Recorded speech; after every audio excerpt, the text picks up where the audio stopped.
پھر کل ایک اور بڑی سازش رچائی گئی، وہ جناب فائرنگ، ان کو پتہ ہے، میں نے کہا فائرنگ کرنے والا پکڑو نا، اس کو پکڑو، کس نے فائر کیا ہے؟ حکومت تمہاری ہے، یہ کون ہے جو تمہاری حکومت میں بھی فائرنگ کر رہا ہے؟ ہم تو پہلے کہتے تھے یہ کون ہے، لاؤ اس کو سامنے، جو تمہاری حکومت خیبر پختونخوا میں ہو تو گولیاں چل رہی ہوں رات کے وقت، ان کو سامنے لاؤ۔ اب تو پنجاب میں تمہاری حکومت ہے، یہ کون ہے گولیاں چلانے والے؟ پوچھو ان سے یہ کون ہے، یہ کہاں سے آتے ہیں؟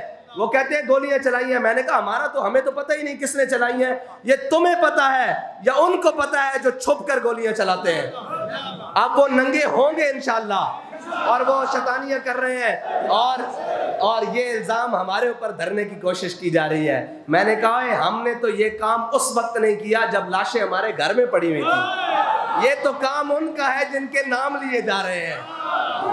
ہاں، یہ کام ان کے ہیں جن کے نام لیے جا رہے ہیں، جن کو ننگا ہونا ہے، یہ ان کا وقت ہے، یہ انہوں نے کیا ہے، اور وہ اپنے الزام دھر کر کسی اور پر نہ ڈالیں۔ اور اچھا ہوا اس نے بھی وقت کے ساتھ ہی فوراً اپنے ملزموں کا تعین بھی کر دیا، اور ہم یہ سمجھتے ہیں کہ خیبر پختونخوا میں گولیاں مارنے کا مقصد کیا تھا۔